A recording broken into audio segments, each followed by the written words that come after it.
नमस्कार, times of Swaraj में आप सबों का स्वागत है और मैं हूं संतोष सिंह। और आज हम टाइम्स ऑफ स्वराज में बात कर रहे हैं राजद की बैठक की। जी हाँ, सुबह से लेके शाम तक लगातार बैठकों का सिलसिला जारी रहा। शुरुआती दौर में तो अलग अलग तरह की खबरें भी चलाने की कोशिश हुई कि लालू जी देवघर में हैं, नीतीश जी पार्टी में चले गए, मतलब प्रधानमंत्री वाला नहीं पार्टी, वही राष्ट्रपति वाली पार्टी में चले गए वहाँ। और यहाँ अचानक तेजस्वी बैठक बुला लिया, सभी सांसद, विधायक, विधान पार्षद, पार्टी के तमाम पदाधिकारियों की बैठक बुला ली। कुछ खेला हो बे क्या? स्वाभाविक तौर पर जब इस तरीके की बात होती है तो यहाँ तो मीडिया में बाँछें खिल जाती है कि दोनों फिर अलग हो जाए। बस चले तो रोज़ अलग करे, रोज़ साथ लाए। लेकिन खैर, जो बैठक जिस विषय पर था और जिस विषय पर चर्चा हुई है वो चर्चा कमोबेश उसी पर आधारित रही है जिसको लेकर हम लगातार सवाल खड़े करते रहे कि बिहार में भले ही महागठबंधन बना है, कागज पर अगर देखें और वोट का प्रतिशत देखें तो ये गठबंधन वाकई में बहुत ही मजबूत गठबंधन है। और इस गठबंधन के सामने बीजेपी का गठबंधन काफ़ी कमज़ोर है।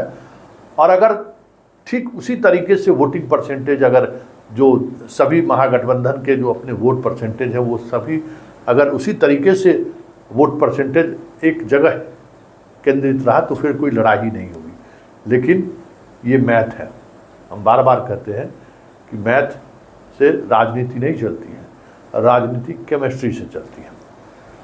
मैथ भले ही मजबूत है और महागठबंधन के पक्ष में है, लेकिन केमिस्ट्री लगातार कमज़ोर हो रहा है।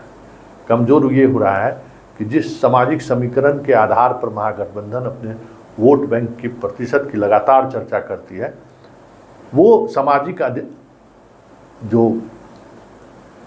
जुड़ाव है या सामाजिक जो समीकरण है वो उस मजबूती से खड़ा नहीं है जिस मजबूती से खड़े होने की जरूरत है। इतना ही नहीं, जो सामाजिक समीकरण के आधार पर नीतीश 14%, 15%, 17%, 18% वोट लाते रहे हैं, वो सामाजिक समीकरण नीतीश के पक्ष में उस तरीके से मजबूती के साथ खड़ा नहीं है। कई उपचुनाव में भी ये बातें देखने को मिल चुका है। दूसरी और महत्वपूर्ण बात है कि अभी भी आरजेडी और जदयू के बीच उस तरीके से दिल नहीं मिला है जिस तरीके से दिल मिलनी चाहिए थी। और यही वजह है कि अभी भी खास करके यादव वोटर नीतीश को लेकर सहज नहीं है। स्वाभाविक है सहज नहीं होना, क्योंकि उन्हें तो राज करने की आदत है। लालू के राज शासन काल में तो उन्होंने राज किया है और राज करने का अंदाज उनका निराला रहा है। वो अपने अलग तरीके की राज चाहते हैं। भैंस किसी के खेत में घुसा दे। देखिए, यादव का आतंक यही है और कोई आतंक नहीं है। दूध में पानी मिला देता है और उसको कहिए तो फिर उस पर विवाद होता है, और दूसरा भैंस चरा देता है। गांव में जो विवाद है यादव का, और जिस वजह से उसके दबंगई को लेकर अति पिछड़ा से लेकर सवर्ण तक जो कसमकस रहता है, उसका कारण वही 80% लड़ाई का कारण है भैंस का चरा देना। दूसरे के चरा रहेगा, रोड के किनारे चराता रहेगा, थोड़ा उसको हवा दे देगा, जाकर एक दूर खा गया, धान खा गया, गेहूँ खा गया, बवाल है भाई, लड़ाई होगा उसको लेकर। कहेगा कि जान के घुसा दिए हैं, जानवर को हमारा नियंत्रण में है उसे, लेकिन घुसाता तो जाने के है। तो 80% यादव के खिलाफ लोगों का सेंटीमेंट ही फसल चराने को लेकर है, फसल काट लेने को लेकर है। फसलों काट लेता है लोग, चारा के लिए काट लेगा, किसी के खेत में घुस गया, सुबह सुबह काट के चल दिया।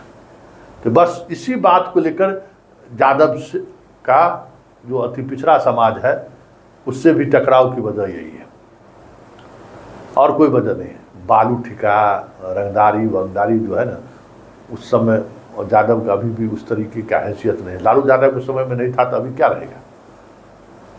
अब देखिए ना, बालू है ना वो यादव जी, उसके पीछे देखिए दूसरा सिंह जी या झा जी या चौधरी जी या शर्मा जी कितना है तो देख लीजिए। साधु सुभाष के ज़माना में क्या वो यादव क्रिमिनल टिकता था बाकी शर्मा जी, सिंह जी और झा जी के सामने? देख लीजिए क्या वो यादव क्रिमिनल आतंक फैलाया। इसलिए ये चीज़ें नहीं है, बस एक ही चीज़ है कि यादव से लोगों को गुस्सा है बस उसी बात को लेकर, इसलिए समन्वय नहीं बन रहा है। और भाई नीतीश का निर्माण ही और नीतीश की पार्टी का निर्माण ही तो लालू विरोध है, और हमेशा जंगल राज की बात करते रहे। और 2015 में भी जब साथ आए तो नीतीश कुमार को जो कई सीटों पर हार का सामना करना पड़ा, उसकी वजह यही रही कि यादव वोट नीतीश कुमार को नहीं मिला। या तो निर्दलीय खड़ा हो गए यादव लोग उसको वोट दे दिया, या फिर यादव लोग वोट देने के लिए उस तरीके से नहीं निकला। लेकिन कुढ़न्नी के चुनाव में जो ही यादव वोटर था वो पूरी तौर पर नीतीश के लिए तन मन धन से निकला कि हमारा तेजस्वी नेता उसके साथ है। ये बदलाव दिखा, ये एक संकेत दिखा कि भाई यादव और मुसलमान नीतीश को लेकर सहज हो रहे हैं। जबकि नीतीश गोपालगंज नहीं गए थे, वहाँ आरजेडी का प्रत्याशी था, मोकामा नहीं गए थे, और हर कोई समझता था कि नीतीश जानबूझ के नहीं जा रहे हैं। अगर दोनों जगह गए रहते तो जीत हार का अंतर भी बढ़ता, गोपालगंज सीट राजद जीत भी सकता था। ये भी लोग अटकलें लगाते क्योंकि वहाँ कुर्मी वोट नहीं दिया आरजेडी को। ये सारी चीज़ें हैं, ये एक दूसरे के स्तर पर ये समन्वय अभी भी नहीं है। तो ये बैठक पूरी तौर पर बूथ लेवल पर कैसे सभी महागठबंधन के साथी एकजुट होकर लड़े और इश्यूज़ को लेकर कैसे गांव तक लोगों तक पहुंचा जा सके, इसकी कोशिश कैसे कहां से शुरुआत की जाए, इसको लेकर आज बैठक हुई है। वैसे जदयू कई तरह के कार्यक्रमों को लेकर गांव की तरफ चल पड़े हैं। वो लगातार अभी से लेकर नवंबर कर्पूरी जयंती तक, जनवरी तक लगातार कार्यक्रम है, और कार्यक्रम के सहारे अपने लोगों के बीच कैसे पहुंचा जाए, किस तरीके से पहुंचा जाए, उसका होमवर्क वो तैयार कर चुका है। और आज जहाँ कार्यक्रम हुआ वहाँ तेवर देखिए, उनका तेवर वही है, उसी तेवर के अंदाज में वो अपनी बात भी रख रहे हैं। तो जरा ये जो चीज़ें चल रही हैं, महागठबंधन का जो रेस चल रहा है, पहले ललन सिंह को सुन, फिर ललन सिंह के बाद एक विधायक जी बाहर निकले आरजेडी का, वो क्या कह रहे हैं कि बैठक में क्या हुई, जरा पहले दोनों वो सुन लीजिए। बिहार में जो परिवर्तन 2005 के बाद जो बिहार में परिवर्तन हुआ किसी से छिपा हुआ है, पूरे देश में नहीं पूरे दुनिया में चल रहा है। एक काम है, कई काम ऐसे हैं जो बिहार में नीतीश कुमार जी की सोच का उपज था और उन्होंने सोच के उस काम को बिहार में किया और पूरे देश ने और कई राज्यों ने उसका अनुकरण किया और वहां से लोग आके देखे। आप देखिए, सबसे पहले 2005 में जब वो मुख्यमंत्री बने तो 2006 में उन्होंने पंचायती राज व्यवस्था में महिलाओं को 50% का आरक्षण दिया। देश में बिहार पहला राज्य था जहां 50% महिलाओं को आरक्षण मिला, और उसके बाद कई राज्यों ने आके उसका अनुकरण किया और उस मॉडल को अपनाया। बिहार पहला राज्य, वो पैदा हुए, वो पिछड़ा वर्ग में भी नहीं था। जब वो गुजरात के मुख्यमंत्री बने तो उन्होंने अपने समाज को पिछड़ा वर्ग में शामिल किया। अब बोलते हैं कि पिछड़ा, अरे भाई ऐसा तो हम देखो ही नहीं किए। अपना पीठ अपने थपथपा रहे, कह रहे चाय बेचते थे, कौन स्टेशन पर चाय बेचते थे यार, ये भी तो बताओ। आज तक कभी नहीं बोले कि कौन स्टेशन पर चाय बेचते थे, लेकिन चाय बेचते थे, बन जाते हैं। ड्रामा ही है, जब ड्रामा है, देश चलाना मतलब ड्रामा करना। तो जब यही काम हो रहा है तो क्या करेगा। लेकिन हम बात कर रहे हैं हम अपने नेता की। हम सभी कार्यकर्ताओं को, हमको, आपको, सबको इस बात का गर्व है कि हमारी पार्टी के नेता नीतीश कुमार जी हैं, जिसके नाम के साथ कोई दाग नहीं लगा है, कोई प्रश्न चिन्ह लगा है। और हम जहां भी नाम लेंगे नीतीश कुमार जी का, लोग सम्मान के साथ नीतीश कुमार जी का नाम लेते हैं। ये हम पार्टी के साथ,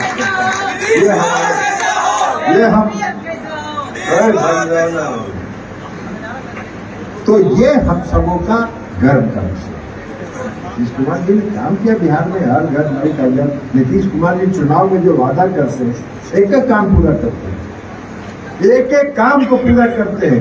2015 में उन्होंने 7 निश्चय का घोषणा किया, 7 निश्चय 2020 तक उन्होंने पूरा कर दिया। 2020 में उन्होंने 7 निश्चय 2 का घोषणा किया, जिस पर काम चल रहा है। 2025 के पहले वो अब चालू हो जाए। बिहार में हर घर बिजली पहुंचाने का काम नीतीश कुमार जी ने कर दिया। बिहार में 35% महिलाओं को सरकारी सेवा में, नौकरी में आरक्षण नीतीश कुमार ने कर दिया। को भाजपा वाले लोग क्या कहते हैं नहीं कहते हैं वो सवाल नहीं है। महामहिम राष्ट्रपति के बुलावे पर वो हमारे कई मुख्यमंत्री गए, उसमें हमारे माननीय सम्मानीय नीतीश बाबू भी गए। ये कोई राजनीतिक नहीं है, वो अपना ये जो है उस कार्यक्रम में बुलावा गया और वो गए। और विशेष क्यों नहीं शामिल हुए? इस तरह की बातें कह रही है। एक मिनट मंत्री जी, सवाल ये है कि नीतीश कुमार जब भी अपोजिट जाते हैं निमंत्रण में तो वो पलट जाते हैं, क्योंकि जिस तरीके से इफ्तार पार्टी में यहाँ आए थे तो महागठबंधन बन गई। क्या लग रहा है, क्या कयास लगाए जा रहे हैं जिस तरीके से? देखिए आप तो नीतीश बाबू का कई बयान को आप लोग सुने होंगे, देखे होंगे, और उससे कहीं भी ये ऐसा कहीं सवाल ही नहीं उठ रहा है, क्योंकि वहाँ तो राष्ट्र। आप लोग तैयारी में हैं कि अगर चले गए तो तैयार हैं आप लोग? नहीं, ऐसा नहीं। देखिए ये सब लोग जो है ना, सब लोग जो है साथ हैं और साथ में रहेंगे। और 2024 का जो चुनाव होगा उसमें पूरी तरह से आम जनता भी चाहती है, किसान भी चाहते हैं, मजदूर भी चाहते हैं, और सब स्टूडेंट भी, पढ़े लिखे नौजवान भी चाहते हैं कि 2024 में भाजपा का सफाया हो, और सफाया हो के अंदर में इस बात पर चर्चा हुई क्या? हम लोगों का अंदर में ये इस मुलाकात पर चर्चा हुई नीतीश कुमार के? नहीं, ऐसा कहीं कुछ चर्चा नहीं। हमारा पार्टी का ये जो है संगठन से संबंधित उसमें चर्चा हुआ, और संगठन में ये चर्चा हुआ कि किस तरह से हम लोग बूथ लेवल को मजबूत करें। बूथ पर हर माने कि चुनाव में हम लोग जीतना चाहते हैं। आपने सुन लिया, अब जरा नीरज का अंदाज भी आप सुन लीजिए, क्योंकि नीरज भी बड़ा तल्ख तरीके से आजकल बोल रहे हैं, और उस तल्खी की वजह भी है। एक तो वामपंथी मिजाज रहा है, और बहुत दिनों के बाद उनको पिच मिला है बॉलिंग करने के लिए, बैटिंग अनुकूल पिच। आरजेडी को टारगेट लेते थे, लेकिन पिच वो अनुकूल नहीं था, क्योंकि विचार से ही वामपंथी रहे। तो जरा सुनिए नीरज कुमार किस तरीके से पिच कर रहे हैं। तो मात्र 45 MLA की पार्टी, हमारे साथ विश्वासघात हुआ, धोखा हुआ हमारे साथ रह करके जिस ढंग से राजनीति में विश्वासघात किया गया, नीतीश कुमार जी उनका नाम है। यहाँ न CBI चलेगा, न ED चलेगा, न IT चलेगा, न तुम्हारा मोदी तुम्हारा इंटेलिजेंस चलेगा, न तुम्हारा तड़ी पार कोई बात चलेगा। नीतीश कुमार जी ने कहा तुमने हमको धोखा दिया है, तुमको ऐसा इलाज करेंगे कि देश के अंदर में आज इंडिया गठबंधन बन गया, और इंडिया गठबंधन बना, अभी उपचुनाव हुआ मित्रों। चूंकि आज मीडिया पर भी नियंत्रण हो गया है देश के शासक वर्ग का। 7 सीट में 4 सीट विपक्ष जीता, वह न्यूज नहीं है। आजकल न्यूज चल रहा है, वो नए न्यूज चल रहा है। लग रहा है कि अजूबा काम कोई देश में हो रहा है। अरे इतिहास को कोई मिटा नहीं सकता। देश के पूर्व प्रधानमंत्री श्रीमती इंदिरा गांधी ने गुटनिरपेक्ष सम्मेलन किया था, 161 देश उसमें आए थे। 22 दुनिया का ऐसा समूह आया था जिसका दुनिया के अंदर प्रतिष्ठा थी। अंतर्राष्ट्रीय मंच G20, हम उसका सम्मान करते हैं। 17 देश का लोग आया है तो ठुमक ठुमक के नाच रहे हैं। भैया 161 देश का इतिहास रहा है। हम इस देश के अंदर में हम राष्ट्रीय विमर्श के विषय पर कोई हमारा नीतिगत मतभेद नहीं होता, लेकिन देश का संविधान खतरे में ही हम बताने के लिए आपको आए हैं। डॉक्टर भीमराव अम्बेडकर ने जो संविधान बनाया है, ये मोदी सरकार है। नई पीढ़ी के लोग नहीं जानते। हमारी पार्टी के कार्यकर्ताओं को भी यह जानना चाहिए, देश के संविधान में हमारा हक है कक्षा 1 से 8 तक बैकवर्ड और मोस्ट बैकवर्ड का स्कॉलरशिप बंद कर दिया। शिक्षा का अधिकार छीन लिया मोदी सरकार ने। क्या इसके खिलाफ जनता दल यू के कार्यकर्ता नहीं है? क्या बैकवर्ड कम्युनिटी के लोग, मोस्ट बैकवर्ड कम्युनिटी के लोग हिंदू नहीं है?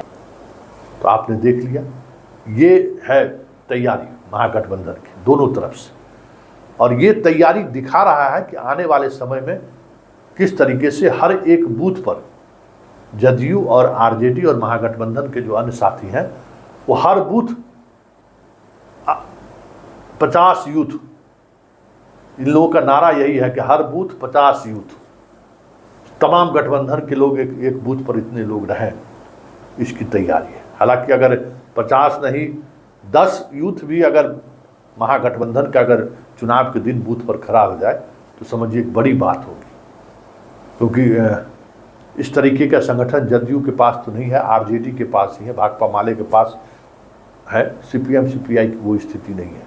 लेकिन जिस तरीके से मोदी के खिलाफ गांव-गांव तक अभियान मुद्दे पहुंचाने की है, वो काफ़ी कठिन टास्क है। इसी को लेकर आरजेडी और जदयू में अलग अलग तरीके से मंथन शुरू हुई है, और इसका कितना असर होगा 2024 के चुनाव में ये तो वक्त बताएगा। लेकिन कल तक जो कहा जा रहा था कि महागठबंधन और बीजेपी भले ही कछुआ और खरगोश के बीच की लड़ाई हो, लेकिन इस लड़ाई में कहीं ऐसा ना हो कि खरगोश सोया रह जाए, अरे हम अभी तो कछुआ बहुत दूर है, इसके आने में बहुत समय लगा, तब तक हम एक नींद ले लेते हैं, तो कहानी हम लोग सुने हैं, वो स्थिति ना हो। ये चीज़ें को लेकर जो चर्चा हो रही थी वो इस तरीके की सक्रियता दिखा के उस चर्चा को विराम जरूर लगाते हुए आरजेडी और जदयू दिख रहा है। लेकिन इन सब से इतर जो सबसे महत्वपूर्ण बात है कि जदयू और आरजेडी या महागठबंधन यूपी के घोसी में जो चुनाव का परिणाम आया है, क्या उस परिणाम से सीख लेने को तैयार है?